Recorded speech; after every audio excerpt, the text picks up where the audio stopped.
Damien Fleury qui tombe, mais ça continue de jouer derrière la cage.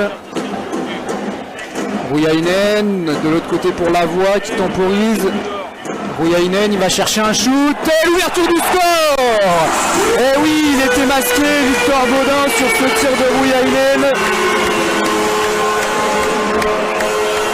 C'était parfaitement bien joué par les Grenoblois, ce lancer de Yeri Rouyainen, et il me semble bien que c'est Lyubimov qui a dévié devant la cage de Victor Baudin. Et pas Grenoble qui prend le devant directement dans ce match.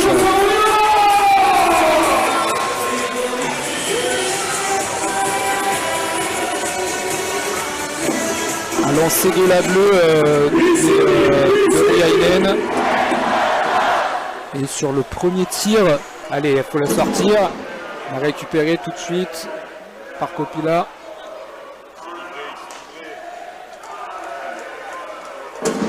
Attention, l'égalisation, il est rentré évidemment. Alors ça va être vérifié sans doute, mais en tout cas, il paraît rentrer assez largement. Ça fait un partout, mais c'est logique. Grenoble qui était en souffrance depuis plusieurs minutes. Et l'égalisation de Poudrier, me semble-t-il, un partout. Il n'y aura même pas de vérification vidéo. Parce que ce Palais qui est rentré assez largement, il n'y a pas eu de contestation. Mais c'est logique, ça correspond à ce qu'on voit depuis plusieurs minutes. Des Grenoblois qui se font et qui ne peut contrôler ce Palais. Poudrier, le tir contré, ça reste derrière la cage. Ah, ils sont sur tous les palais, les Bordelais, Poudrier. La déviation et but. C'est un but contre son camp sur ce tir de la bleue. Et oui, mais c'est logique. Il demande la vidéo, mais c'est un Grenoblois qui dévie ce Palais sur ce tir de la bleue. Je vois pas comment ce but de Spinozzi peut être refusé. C'est le Grenoblois qui marque dans sa propre cage. Et c'est logique, malheureusement, les Grenoblois sont complètement dépassés dans cette première période.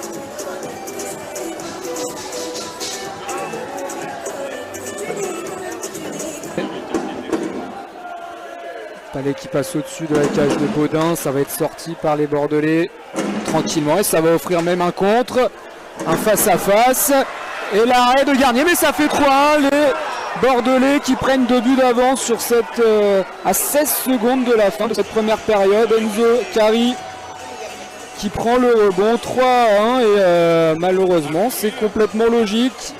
Les Bordelais qui sont nettement au-dessus des Grenoblois dans cette première période.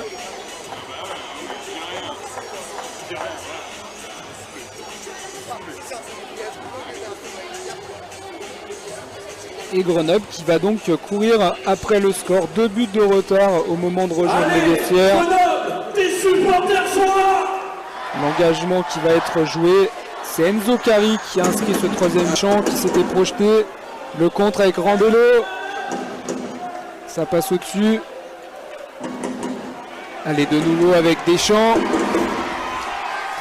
Et allez, ça fait 3-2 sur ce Palais de Deschamps pour Lyubimov. Cette fois c'est bien lui qui marque, l'attaquant russe des Brûleurs de Loup.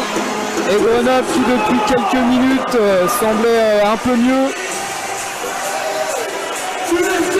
Et qui recolle au score. 3-2 sur ce beau 2 contre 1. Très bien joué par Deschamps. Qui a trouvé de l'autre, qui a trouvé Lyubimov pour marquer dans le but ouvert. Tous les Grenoblois vont devoir ressortir. Le tir, c'est pas cadré. Fleury. Il n'y a pas de soutien et ça va encore une occasion à Matima. Matima, ça fait 4-2. Qui a fait le tour de la cage pour Polks. Et les Grenoblois qui n'ont pas réussi à égaliser. Et sur une des rares situations bordelaises, Bordeaux qui fait le break dans ce match. Et là, ça va être très compliqué pour Grenoble.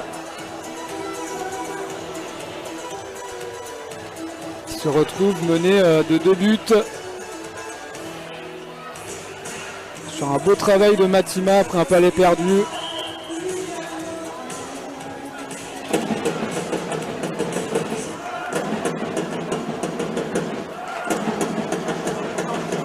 Ah là là, la relance qui a raté tout de suite.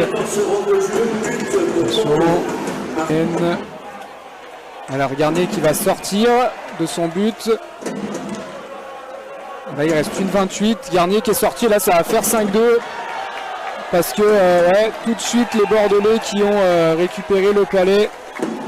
Et Salonen vient mettre ce 5e but qui vient clouer le suspense qui était de toute façon déjà presque qui était déjà de toute façon clôturé bien avant ce but. Ça va faire 5-2. Une nouvelle défaite assez cuisante encore une fois